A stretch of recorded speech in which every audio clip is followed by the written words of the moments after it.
भेंडी सिरीजच्या आजच्या भागामध्ये आज आपण भेंडीची अशी भाजी बनवणार आहोत की जी तुम्ही कधी खाल्ली नसेल आणि बनवली नसेल।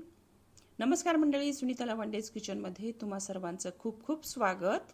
आता मैत्रिणी, तुम्ही म्हणत असाल की आज काय यांनी अशा मोठ्या मोठ्या आणि निब्बर भेंड्या घेतल्यात। नेहमी तर सांगत असतात की कोवळ्या भेंड्या बघून घ्या म्हणून, तर मैत्रिणींनो आजच्या रेसिपीसाठी अशाच निब्बर भेंड्या लागतात। ह्या भेंडीच्या आतल्या बियांची आमटी आज आपण बनवणार आहोत, जी की तुम्ही कधी बनवली नसणार। त्यासाठी भेंडीच्या देठाकडचा भाग आधी काढून टाकायचा आणि पोट फाडून आतल्या बिया काढून घ्यायच्या। ज्या भेंडीच्या आतमध्ये निब्बर बिया असतील त्याच भेंड्या ह्या रेसिपीसाठी विकत आणायच्या। मला इथे शहरामध्ये ज्या काटेरी आणि गावरान जाड भेंड्या असतात त्या मिळाल्या नाहीत। त्यात मस्त मोत्यासारखे दाणे असतात। ह्या भेंडीत थोडे कोवळे दाणे आहेत, पण काही हरकत नाही, याची सुद्धा आमटी छान होते। तर बघा, एवढे दाणे निघाले आहेत, साधारण वाटीभर आहेत हे भेंडीचे दाणे। तर चला आता पुढची प्रोसेस करूयात। तर काय करायचं, हे भेंडीचे दाणे जरा भाजून घ्यायचे। तर कढईमध्ये मीडियम गॅसवर हे दाणे कोरडेच भाजून घ्यायचे। दाणे असे भाजून घेतल्यामुळे आमटी चिकट होत नाही आणि आमटीला चवी छान येते। तर बघा, असे दाणे भाजून झालेत। आता हे आपण काढून घेऊया आणि याला जरा थंड होऊ देऊया। थंड झाल्यानंतर ते मिक्सरच्या भांड्यामध्ये काढून घ्यायचे आणि त्यात 3 हिरव्या मिरच्या घालून याला आपल्याला जाडसर वाटून घ्यायचं आहे। मिरच्यांचं प्रमाण तुम्ही तुमच्या आवडीनुसार कमी जास्त ठेवा। तर बघा, असं हे जाडसर वाटून घेतलं, याला जास्त बारीक वाटायचं नाही। तर आता त्यानंतर 1 मोठा चमचा तेलामध्ये मोहरी, जिरे, हळद, कढीपत्ता आणि हिंग घालून फोडणी करायची।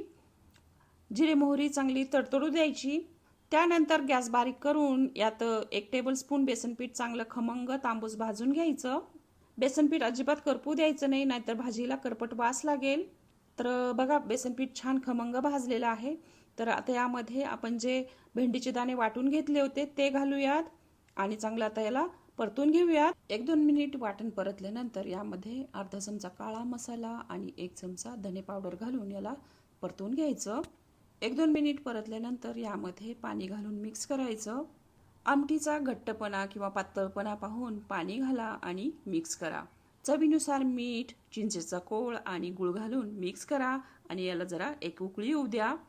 उकळी आल्यानंतर आमटीचा घट्टपणा पाहून यामध्ये शेंगदाण्याचा कूट घाला। गॅस बारीक करून याला आता 2-3 मिनिट उकळू द्या। 2-3 मिनिट आमटी उकळल्यानंतर कोथिंबीर घालून गॅस बंद करा। तर अशी ही भेंडीची आमटी तयार झाली आहे। भाकरी, चपाती किंवा भाताबरोबर तुम्ही खाऊ शकता। आमटीमध्ये मस्त भाकरी चुरून वरतून लिंबू पिळून खायचं, खूप भारी लागतं। कोणी कोणी अशी भेंडीची आमटी खाल्ली आहे त्यांनी खाली कमेंट करून नक्की सांगा।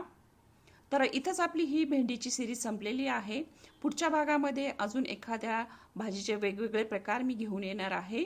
भेंडी सिरीजच्या अजून रेसिपीज तुम्हाला पाहायच्या असतील तर खाली डिस्क्रिप्शनमध्ये मी त्याची लिंक देते, तर नक्की पहा। तर चला, रेसिपी आवडली असेल तर लाईक आणि शेअर जरूर करा। भेटूयात लवकरच पुढच्या भागामध्ये, तोपर्यंत बाय बाय।